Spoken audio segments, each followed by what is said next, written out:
Olá, sou a Ângela Blonsky, apresentadora do Car Podcast, e hoje a minha entrevistada é a Jaqueline Berti, conhecida como Jaque Berti. Ela é especialista em planejamento financeiro e hoje ela vai nos apresentar, vai falar sobre o trabalho dela, sobre a vida dela e vai incentivar pessoas, que queiram saber mais sobre o assunto. Então a Jaque vai nos apresentar, mas antes disso eu quero dizer que hoje o Car Podcast está aqui em Paranavaí, no Paraná, Brasil.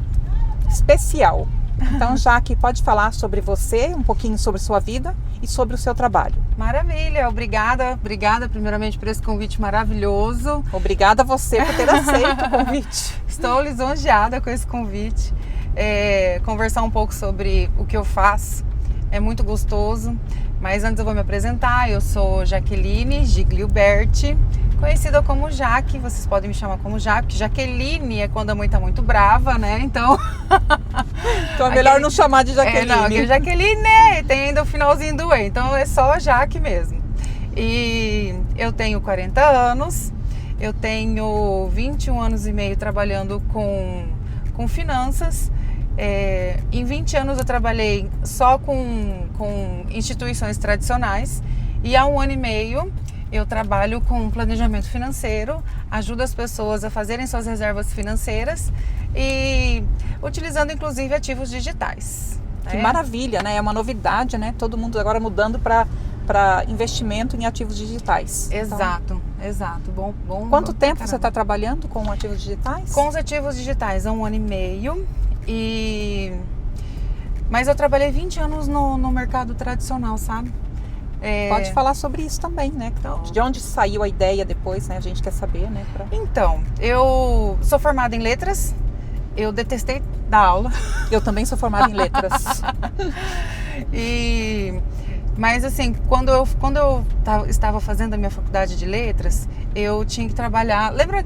Não sei se você se lembra aqui no Brasil, no Banco do Brasil e Caixa Econômica, aquele coletinho amarelo ou aquele coletinho azul. Me lembro, sim. Em que posso te ajudar? Muitos anos, sim. Então sempre gostei de ajudar pessoas desde aquela época. Que maravilha. E para me sustentar na faculdade de letras, eu acabei trabalhando, como contratada nesses bancos. E eu descobri que eu odiei dar aula e eu amei trabalhar em banco. Nossa. Na verdade, desde pequenininha eu tinha uma paixão de olhar o mercado financeiro, a bolsa de valores, aqueles telefones, o povo anotando. Eu achava aquilo o máximo. Interessante. Você lembra? É interessante, sim. Eu me lembro. Enfim, mas eu nunca imaginava que ia trabalhar com isso no futuro. E terminei a faculdade de letras, ingressei na faculdade de administração. Desses 20 anos de instituições financeiras tradicionais, meus 13 últimos anos eu trabalhei em uma cooperativa de crédito. Sabe o que foi muito legal de início, assim, da cooperativa de crédito? O pessoal não acreditava, Ângela. Não acreditava, né? Não. Você lembra que o povo falava assim, mas cooperativa de crédito vai roubar teu dinheiro? Era uma novidade, mas eu acredito que talvez tinha empresa fantasma também, tinha muita coisa errada, porque aparecia às vezes, não era? Não, assim, o que o pessoal não acreditava mesmo era no projeto de cooperativismo. No projeto mesmo. Entendi. Porque quando você ingressa na cooperativa, você entra como sócio, né? Você não é Sim. igual ao banco que você é cliente. Uhum. Então, toda cooperativa, quando você entra, você tem que aportar um dinheirinho um produto lá, né? Você tem que comprar as cotas, vamos dizer assim. Então, eu não sei se tem a ver, se a minha pergunta aqui é cabível, mas eu me lembro que teve uma época que tinha fazenda do avestruz. E muitas pessoas investiam em avestruz. Eu não sei se tem a ver com isso, ou se é uma coisa diferente, ou se é um investimento diferente. Então, nessa época, as pessoas começaram a desacreditar quando descobriram que a fazenda de avestruzes era uma furada. Que eles pegavam o dinheiro das pessoas e não era investido em avestruz. Eu não sei se você se lembra disso. Então, foi muita gente para a justiça, muita gente acabou perdendo dinheiro, teve muito caloteiro que pegou e sumiu no mundo, por aí. Então, muita gente investiu, inclusive eu estava querendo investir em avestruzes. De repente, eu vi uma notícia no jornal, né? Quem tinha investido, perdeu. Mas é que assim, todo começo, ele tem os seus problemas. Por exemplo, as cooperativas hoje, elas estão completamente fortalecidas, né? Já estão bem consolidadas. E os ativos digitais, eles estão passando pelo mesmo processo que antigamente. Então, mas que nem, por exemplo, você falou da cooperativa de avestruz. Eu acho assim, todo começo, quando você vai desbravar, tem a empresa boa e a empresa ruim. Sim. Quando a gente fala em ativos digitais, as pessoas, a primeira coisa que elas acham que é pirâmide, né? Sim, e não tem nada a ver. Realmente é. Não tem nada a ver. Tem fundamento, a moeda Bitcoin, os ativos digitais, os ativos virtuais, eles têm fundamento. Alguns têm até lastro econômico. E depois agora tem o apoio do governo também, não é? Porque no começo eu fiquei sabendo que alguns membros do governo, eles não acreditavam muito nisso, porque eles não entendiam do assunto. Porque não entendia. E hoje em dia tem gente Exato. estudando sobre isso, inclusive meu filho estuda, né, sobre ativos digitais também. Então tem muita gente estudando, e daí Sim. o governo também, eu fiquei sabendo que eles fizeram a mesma coisa, que eles começaram a estudar o assunto para poder ajudar e apoiar as empresas, não é? Sim. E como é que tá isso lá na Inglaterra? Qual cidade que você mora lá mesmo? Eu moro em Axley, é no estado de Cambridge, né? É uma vila que fica num lugar onde não tem assim uma cidade, na verdade. Eu faço parte de duas cidades. Eu moro entre uma cidade e outra. Ou seja, nós não temos nenhuma, mas nós temos duas. Eu pago imposto para uma cidade, mas eu moro perto de Peterborough. Então fica assim. Mas é um lugar bem gostoso, bem legal. Ai, que legal. Então, mas meu filho trabalha em Cambridge, eu trabalho no mundo, né, todo agora. Se Deus quiser, mais ainda. Pois é, os ativos virtuais, os ativos digitais, eles dão essa liberdade, né? A pessoa pode investir em qualquer lugar do mundo, Sim. morando em qualquer lugar do mundo. Lá também Sim. está em alta investimento em ativos digitais. E assim, e a gente vê hoje um movimento do mundo inteiro, inclusive das grandes empresas que você vê, por exemplo, a BlackRock, né, e várias outras empresas, trazendo o Bitcoin, por exemplo, como reserva financeira, como o que eu me lembrei agora, por exemplo, gente. o que eu me lembrei agora é que, inclusive, por exemplo, às vezes até alguns táxis lá, se a gente entra, eles falam aceito pagamento em bitcoins. Olha que benção. Então tem algumas formas de pagamento, inclusive que as pessoas querem acumular, eles aceitam pagamento em bitcoins. Porque o Bitcoin, assim, ele no começo era muito transacionado como meio de pagamento. E de fato ele veio para ser um meio de pagamento, só que a escassez dele já transformou ele em reserva, né? Sim. Em reserva de valor. Então, vários países estão fazendo suas reservas de valor. Bancos tradicionais, pode clicar e digitar quais bancos aqui no Brasil estão comprando ativos virtuais. Vai sair lá Itaú, Banco do Brasil, C6, Nubank. Os bancos mais famosos, os bancos mais conceituados, né, já estão usando. Mas na Inglaterra também, por acaso também, a gente fica sempre sabendo, né, sobre isso, sempre tem anúncios e tem mais pessoas trabalhando com isso também. Exato. E mais pessoas investindo, que isso é um investimento, na verdade, não é? Então, tem bastante gente investindo também.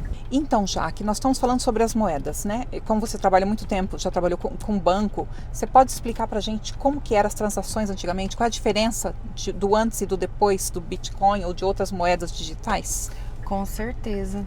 A grande diferença hoje, por exemplo, dos ativos digitais, eles não têm uma centralização, né? Então, eles vieram, na verdade, como forma de descentralizar o dinheiro da gente. E a forma tradicional, olha só como evoluiu o dinheiro, né? Antigamente o sal era o meio de pagamento. Verdade. Lembra? Sim, eu inclusive estive numa mina de sal na Polônia em fevereiro. E lá era uma mina tradicional que eles produziam para o mundo. E agora, por causa de escassez e outras minas que foram encontradas, eles produzem para a Polônia. Ou seja, a riqueza deles é lá, agora é local. Olha então eles explicaram bastante também sobre isso, que o pagamento era em sal. Era em sal, Era em sal, sim. Inclusive, um nome que chama salary na Inglaterra, que é um nome inglês, veio do sal da Polônia por causa do sal. Olha só. Salary. Daí veio devido ao pagamento, é uma coisa interessante, é uma novidade que eu não sabia, aprendi lá na Polônia numas férias, né? Então, realmente, isso que você está falando tem fundamento. Salary. Aprendendo inglês. Mas então, aí era o sal que era o pagamento. Sim, e depois veio a moeda, né? As moedas cunhadas com a cara dos reis, enfim. Depois veio o papel, moeda na China, né? Eu não vou lembrar muito bem o ano agora, mas veio o papel. Ien, ou já era o Ien ou era outra moeda anterior? Eu não vou lembrar. Porque eles usam o Ien, né? O Ien, mas é uma boa pesquisa. Vou pesquisar esse negócio aí. Interessante, mas... Enfim, veio o papel, depois, muito tempo depois, veio talão de cheque. Verdade, eu usei muito talão de cheque quando morava no Brasil. Eu não gostava de cheque predatado, não, mas eu usei... Mas eu usei muito talão de cheque aqui no Brasil. E aí, qual foi a tecnologia do talão de cheque, do pré-datado? Porque quando o cheque devolve, né? Até hoje devolve. Sim. Desce aqui, ó, que aqui é a avenidona. Aí se você quiser agora pegar, subir e descer essa avenida aqui, ó, faz as rotatórias, sobe e desce. Na próxima rotatória, você volta. E depois a gente desce de novo. Aqui é assim, o meu convidado escolhe onde ele quer ir, né? Na Inglaterra a gente escolhe a cidade e eu vou. Aqui, né, vem na cidade dela, ela tá escolhendo o caminho. Tem que ensinar, né? Porque mão direita, mão esquerda é muita diferença. E daí lá, ela né? fala onde ela quer ir. Tá ótimo. É assim, podcast Enfim. no carro, é aí que tá. Ela vem e ela escolhe. E aí, você sabe qual foi a tecnologia do talão de cheque? Qual foi a tecnologia? Não, na verdade eu não sei. Se eu sei, não me lembro. Cartão de crédito. Verdade, é verdade. Porque o que veio para poder sanar esse problema de desconfiar de um talão de cheque, porque o talão de cheque você tinha que ver se a pessoa tinha muito cheque emitido, se a conta era nova, se a conta era velha, e o tanto de fraude. Sim, e depois podia ser roubado os cheques, não é? E pessoas só falsificavam a assinatura ou usavam qualquer assinatura e passavam cheques. Sim. Também tinha isso, E aí veio o cartão de crédito. Que maravilha. Agora tem o Pix. Depois da evolução, e as moedas digitais, é claro. E agora as moedas digitais. Por exemplo, já ouviu falar do termo stablecoin? Eu vi falar, mas eu não conheço o assunto. Para falar a verdade, você pode explicar que é uma coisa interessante. Eu já vi falar, já ouvi esse nome. Uma stablecoin, hoje muito utilizada, ou SDC ou SDT. Por que são stablecoins e não criptomoedas? A diferença de uma stablecoin para uma criptomoeda, né? Olha, stable, pelo nome, eu imagino que seja uma moeda estável. Porque stable em inglês é estável. Exato, aí ó, uma americana, uma inglesa, né? Eu estou deduzindo devido a... Exato. Olha ali, temos um avião, depois eu vou mostrar aqui. A gente está passando numa pracinha bem legal, que eu nunca estive antes aqui, e aqui tem um avião no meio da praça. Depois eu vou mostrar essa imagem. Era um avião de tráfico, se eu não me engano, era esse. De tráfico? Traficou mesmo. Tráfico de drogas. Foi presa e tá aí pra alegrar a criançada. Pra mostrar pra criançada. É uma avioneta, é um aviãozinho pequenininho, mas depois a gente mostra. Tá aí pra mostrar que o crime não compensa. Maravilha, maravilha. Enfim, as stablecoins, elas têm lastro em moedas fiduciárias, ou pode ter lastro também, por exemplo, em commodities como petróleo, outras coisas. Mas vamos falar especificamente da USDC e a USDT. O que acontece? Quando a empresa Tether, a USDT, né, a empresa Tether, ela emite $1 no mercado, ela retém $1 fiduciário. Então, um dólar digital, ele é um meio de pagamento estável, porque ela tem lastro. Entendi. Porque ela tem lastro. Então, esse ativo digital, ele é muito utilizado no mundo inteiro hoje. E você pode, inclusive, fazer reserva financeira sua utilizando esse ativo digital. Tá vendo, gente? Ai, que doideira. A Jaque tá dando uma aula aqui de criptomoeda, de ativo digital. Você viu que interessante? Você vê que massa? E se você pegar, por exemplo, se você pegar, como que é o nome daquele país, Jesus amado, Nair Bukele, Naim Bukele, o El Salvador. El Salvador? El Salvador, filha. El Salvador se reergueu através dos ativos digitais. Você tá vendo? Tem, né? Fundamento que ela está explicando. Vale a pena conhecer o assunto. Pelo menos conhecer o assunto. Eu acredito que todo mundo tinha que conhecer. Por quê? Porque é um assunto novo, é uma moeda nova. Não tão nova, né? Mas está cada vez mais se alastrando. Mesmo que a pessoa no momento não queira investir ou que não possa investir, mas é muito bom conhecer o assunto, você não acha? Sim, Jaque? Tem que conhecer. O que não pode ser feito hoje, o que acontece? Isso é mal do ser humano. Não vou falar que é do brasileiro, não. Depois você me conta como é que é o povo inglês. Mas assim, se não conhece, aí não acredita, é ruim, não presta. Ignora o assunto. Não vale a pena. Não vale porque a pena é muito mais fácil dizer que aquilo não presta do que eu sentar e estudar sobre aquele assunto e ver se de fato presta ou não presta, né? Vale a pena estudar. Você tá vendo? Eu já tô tendo uma aula aqui. Algumas coisas eu sabia, mas era bem pouco para falar a verdade. E assim, aí as pessoas às vezes me perguntam, mas já que o Bitcoin já tá na hora de comprar? Sempre teve, né? Sempre tem. Então, Sempre eu estava imaginando isso também. Sempre teve na hora de comprar. Porque assim, só que jamais pegue um dinheiro, gente, em qualquer forma de planejamento financeiro. Por isso que eu entro para ajudar as pessoas a pensar dessa maneira. Jamais pegue tudo que você tem e coloque numa cesta só. Então, se você quiser começar a investir em ativos digitais, a mão é tua, pode ir. Não, eu tô deixando ele então a tá propósito, bom. sim.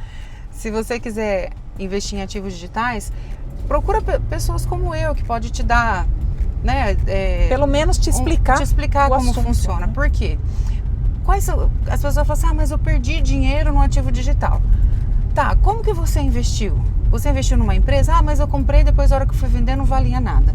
Se você prestar atenção que o dólar sobe e desce, que o café sobe e desce, que tem instabilidade de preço. Até o ouro, né? Que é um ouro sobe e desce. O ouro é um investimento garantido para a vida, né? Mas é mesmo um ativo. Assim, mas mesmo assim tem os momentos de baixa, né? Sim, do preço então do você ouro. tem que saber a hora que compra, a hora que vende. Então, mas aí tudo vai de acordo com o que você pretende. O Bitcoin hoje, ele está muito utilizado, como eu te falei, como reserva de valor mesmo. Não para você ficar comprando e vendendo. A não ser que, isso a gente chama de trading, né?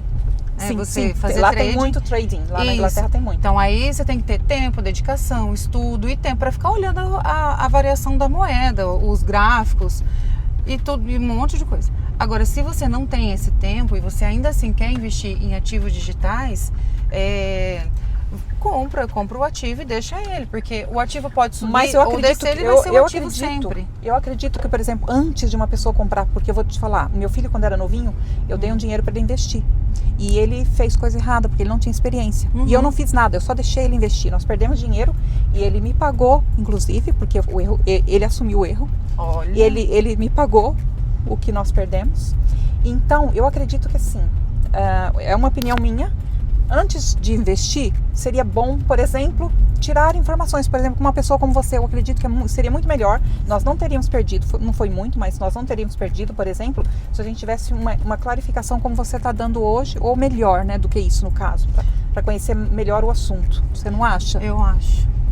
E você sabe que o que me fez sair do mercado tradicional para esse tipo de trabalho exclusivo, trabalhar para o meu cliente exclusivo, né? Sim.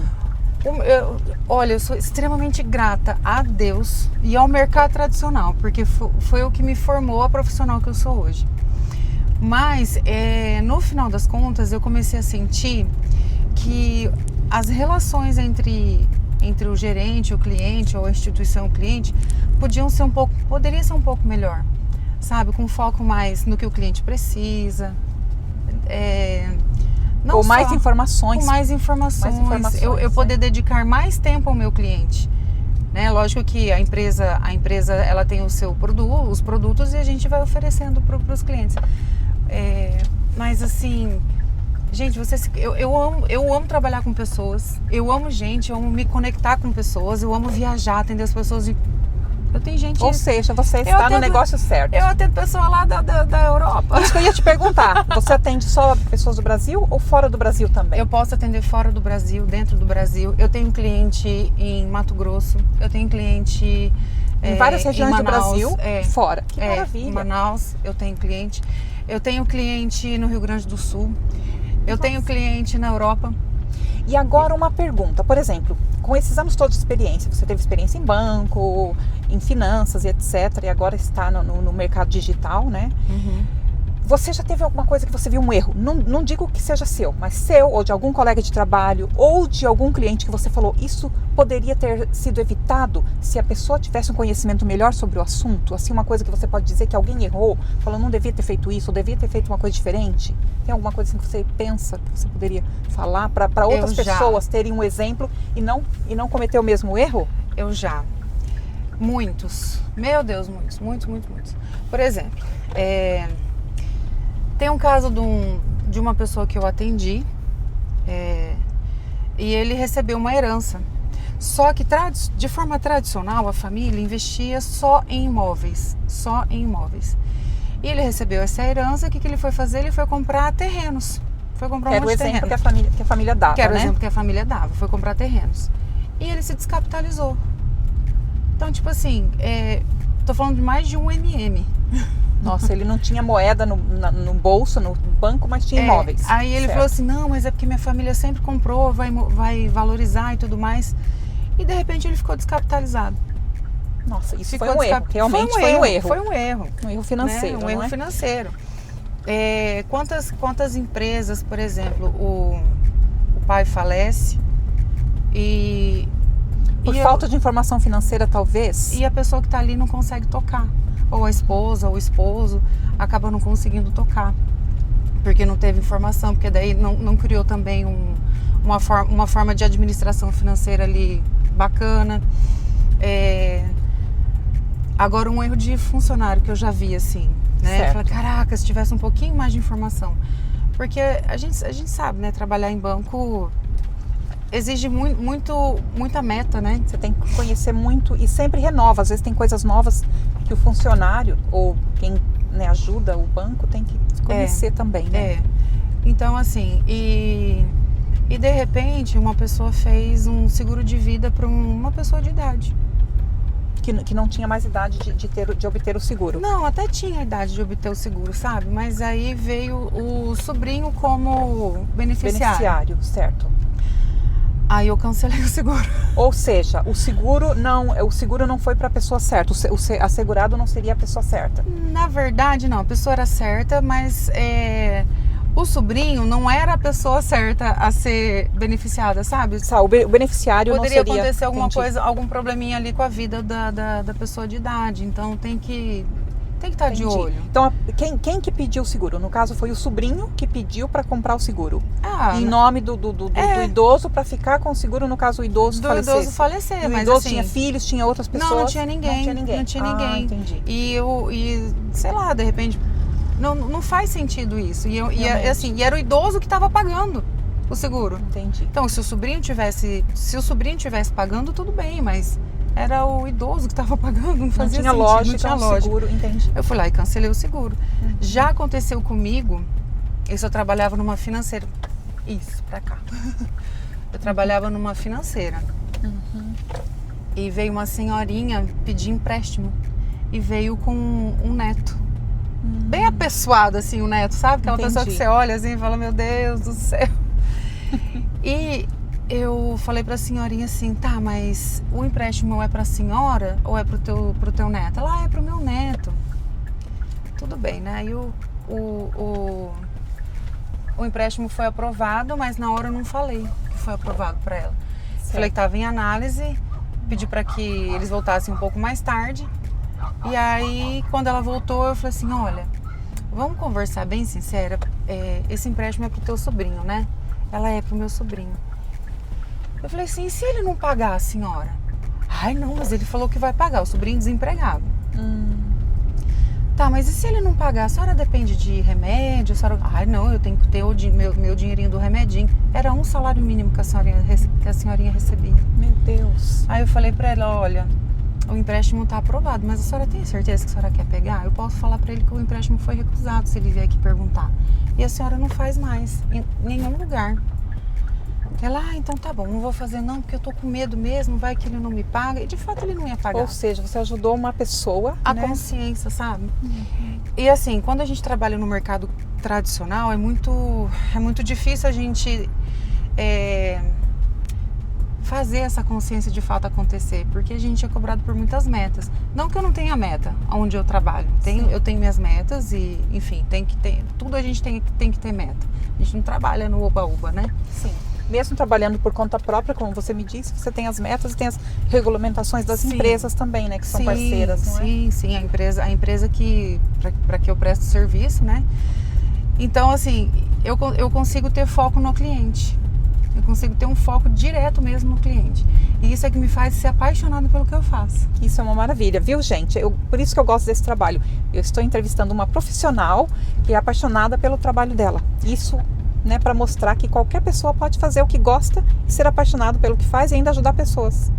Falar em ajudar pessoas, como eu trabalho, né, com planejamento financeiro, gente, como é gostoso ajudar as pessoas a encurtar o prazo dos planos que elas têm. Essa pessoa que trabalha, né, um dos meus clientes lá da Europa, mas tem uma pessoa em específica que a gente fez um planejamento que ele achou que ia demorar uns 15 anos.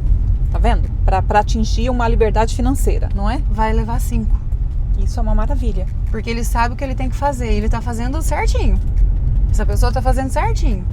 E em 5 anos ele vai ter a liberdade financeira dele. E eu acredito que neste seu trabalho, por exemplo, você disse que gosta de trabalhar com pessoas, você acaba tendo um cliente e vira amigo, porque você acompanha o crescimento, crescimento da pessoa, profissional, financeiro e tudo, não é? Demais. Então acho que é muito gratificante o seu trabalho, Demais. Sinceramente. Porque é engraçado assim, a gente vê pessoas, que nem eu te falei, né, que essa pessoa que recebeu essa herança e de repente imobilizou tudo e não tinha mais nenhuma ruela. Não tinha noção do que fazer para melhorar, não é? As finanças dele ou para melhorar mesmo a vida social dele, vida pessoal, de repente, financeiramente, porque tudo, eu acho que a finança está ligada em tudo. Se você tem dinheiro, você tem liberdade para você ter mais tempo com a sua família. Se você tem dinheiro, você tem liberdade para viajar mais, para ver amigos, para fazer o que você gosta. E às vezes, por exemplo, você disse, ele tinha imóveis, né? Tinha um valor grande investido em imóveis, mas ele não tinha dinheiro, por exemplo, para fazer uma viagem dos sonhos, de repente, não é? Não. E aí acaba tendo uma vida simples, sendo que poderia ter uma qualidade de vida melhor. Pois é, e nem gastar tanto às vezes faria, por exemplo, como você estava me explicando antes, tinha um investimento, vai ganhar naquilo, talvez a mesma coisa que ele ganharia nos imóveis, mais. E ainda teria liberdade financeira para usar o dinheiro para ter um nível de vida muito melhor, fazer coisas que a pessoa gosta, que isso é muito importante, né? Tempo da gente aqui nessa terra é curto, então a gente tem que aproveitar. E olha, eu gostei muito das suas dicas, porque algumas coisas já conheci, né? Mas também gostei das suas dicas, olha, e eu não paguei nada por isso, gente. Bem legal você ter falado isso. Você sabia que as pessoas acham que para conversar com um assessor de investimento tem que pagar? Então, eu também pensava isso. Não, tem que pagar não. Ô Jaque, olha, eu tô aqui, vamos trocar uma ideia. Eu adoro, porque cada vez que eu converso com uma pessoa, primeiro porque assim, não paga, tá? Não paga. Bom saber disso. Não paga. É bom saber não disso. Paga. Mas quando eu vou aprendendo, cada pessoa que vem, eu vou aprendendo. Porque assim, a gente tem que trabalhar o planejamento financeiro dela. E eu vou aprendendo com essa pessoa assim, olha, você tá fazendo isso, cara, vamos fazer isso assim junto. Sempre a gente tem a troca de informações, né? Isso é uma maravilha, olha. Tô gostando muito desse podcast. Tô gostando muito, aprendendo aqui com ela, com a Jaque. Deixa eu te fazer uma pergunta. Você sabe qual é o ativo mais valioso desse mundo? O ativo mais valioso? O ativo mais valioso do mundo. Pra mim, eu acho que é o tempo e saúde, não é? Tempo. É tempo. O ativo mais valioso é tempo. Então não adianta a gente trabalhar e no final das contas você não tem tempo pro teu filho, não tem tempo pro teu marido, pra você. Primeiro que o primeiro tempo tem que ser pra você. Sim, com certeza. Sempre pra você, porque se você não tá bem, como é que você vai distribuir? Por exemplo, eu vim aqui pro Brasil, passar o aniversário da minha mãe com ela, porque eu trabalho por conta própria, tenho negócios na Inglaterra, não é? E daí eu mesma resolvo quando que eu saio de férias, para onde eu vou, o que eu faço. Então resolvi vir. E a Jaque é uma pessoa que eu conheci a última vez que eu estive aqui no Brasil. E daí eu fiquei sabendo, né, dos negócios dela, do que ela faz, gostei do assunto, convidei para o podcast e ela aceitou. E está trazendo informações novas para mim e para todos que vão assistir esse podcast, que é uma maravilha. Gostei muito de te conhecer, estou gostando muito, pode continuar explicando mais, pode falar mais, porque eu tenho certeza que muita gente vai se interessar por este assunto. Então, menina, você falando, né, lá da Inglaterra, por onde você mora tem bastante brasileiro, né? Tem muito brasileiro. Na Inglaterra, brasileiro. nós éramos 300 mil brasileiros na Inglaterra. Só que devido ao Brexit e ao lockdown, muitos brasileiros voltaram para o Brasil. Ou alguns foram para outros países. Porque alguns talvez estavam se regularizando, alguns não tinham documento, alguns perderam o trabalho. É aí que está, perderam o trabalho. Se eles tivessem um negócio, de repente, podiam ter continuado, né? Sim. Mas perderam, então hoje somos na média de 250 mil brasileiros no Reino Unido. Olha só. Ainda é bastante, ainda você é bastante. Sabia, esses brasileiros que trabalham fora e juntam, né, tua grana, a gente atende muito, sabia? Então, porque é tudo digital. Muito. E é bom saber uma empresa, né? Você trabalha com uma empresa idônea, é muito bom para indicar, por exemplo, se eu souber de pessoas lá que queiram investir e não sabe onde, porque não sabe se pode confiar, é bom saber informações. Sim, a gente atende bastante porque, imagina você faz um bolo de aniversário, lindo, maravilhoso, todo decorado, e você vai fazer esse bolo para você mesmo, um bolo de aniversário que seja para você. E na hora de você cantar o parabéns, alguém cortou um pedaço, do teu bolo, Né? você vai cantar parabéns com um bolo cortado. Não é desanimador? Com certeza absoluta. Isso é juntar dinheiro sem ter estratégia.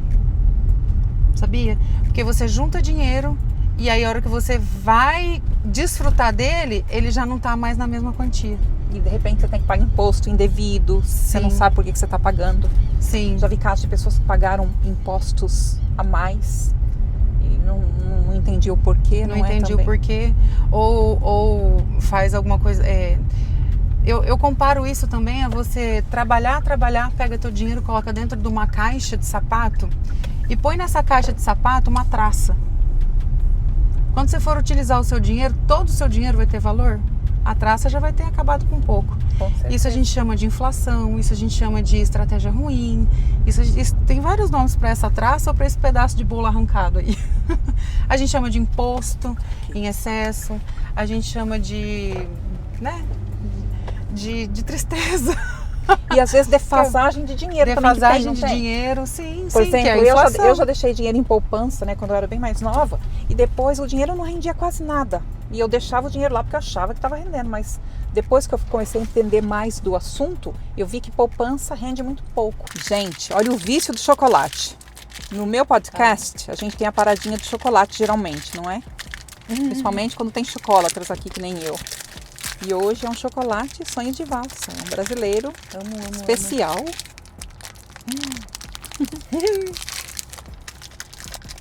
Entrevista com chocolatinho é bom. Muito bom. Tem diferença? Chocolate de lá e daqui? Lá não tem. Não tem sonho de valsa? Não. Não tem ouro branco? Não. É só barra mesmo de chocolate só? Tem vários chocolates. Tem chocolate bom também. Tem lá um Lindor, da Lindor. Tem muito lá, gente. É um dos que eu gosto muito. E agora, num outro podcast, eu vou mostrar. Eu tenho um saco cheio de chocolate de Dubai. Tá na moda. Não sei se aqui tá na moda. Chocolate de Dubai. Eu fui comprando. Eu fui pra Cambridge, eu comprei. Eu fui pra Londres, eu comprei. Eu fui pra Manchester, eu fui pra Kings Lynn, uma cidade que eu morei antes. Fui comprando. E eu comi um ou outro pra experimentar. Só que eu fui guardando uma amostra de cada um. Alguns são barrinha pequena, outros são uma barra maior. Eu fui guardando, porque eu tava no regime. Mas eu tenho uma sacola cheia de chocolate de Dubai. De sabores diferentes. Comprada em cidades diferentes. Para um dia fazer no meu podcast. Olha, que delícia. Muito bom. Então, da próxima vez que você vier pro Brasil, traz um chocolate lá de Vou Dubai. trazer um de Dubai, vou ter que lembrar. Gente, eu tô aqui no final do podcast com a Jaque. Foi muito legal. Então, Jaque, eu gostaria que você deixasse uma mensagem. Você, como uma mulher empreendedora que mudou a sua rota de trabalho para fazer o que você gosta, para ajudar pessoas, gostaria que você deixasse uma mensagem para as pessoas que vão assistir esse podcast. Olha, não desista nunca dos seus sonhos. Não tenha medo de mudar, não tenha medo de mudar a rota. Para você que tem sangue na veia, sangue no olho, ou que a gente chama, né, sangue nos olhos. Não desiste. Tenha muita fé em Deus em primeiro lugar. Sempre fé em Deus. Acredita que Deus sempre tem o melhor pra gente. Seja uma pessoa boa, de coração bom, de energia boa, de vibe boa, positiva. E corram atrás dos seus sonhos. Se vocês acham que estão fazendo algo que não faz sentido, procura algo que faz sentido pra vida de vocês. Porque, lógico que trabalhar não é alegria de todo dia. Todo dia, eu amo. Tudo que a gente vai fazer tem os seus intempéries. Então a gente tem que aprender a lidar com o que é bom, o que é ruim. Mas o principal, a gente tem que fazer algo que faça sentido para nós e que a gente possa transbordar, ajudar a vida das outras pessoas. Essa é a chave do negócio. Que maravilha. Gostei muito desse podcast. Muito obrigada por ter aceito, realmente. Eu que muito agradeço. Obrigada. Vocês estão assistindo. Primeiramente, obrigada, Ângela, por esse convite maravilhoso. Eu amei, é uma experiência nova. Foi um prazer. Obrigada.